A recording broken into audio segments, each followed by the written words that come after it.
ছাদের উপরে ময়লা পাতা টাতায় জমতে জমতে সব যখন দুই সাইড দেখাইতে আয়ে আন্দাজ পানি পরে এই জায়গাটায় পরে সব জমে পরে আর পানি বালা করে যাইতারে না এত একটা অবস্থা।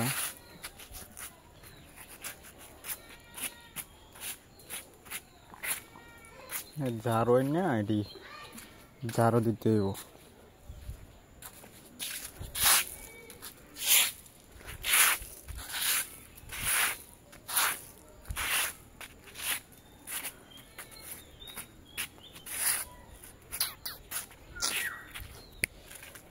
অল্প একটু পরিষ্কার, এখানে অনেকগুলা এই যে এটার মধ্যে লাগছে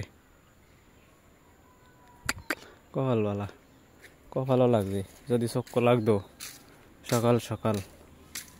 এই যে আমার মশলা, এই যে আকাশের এত করকরা রোদ,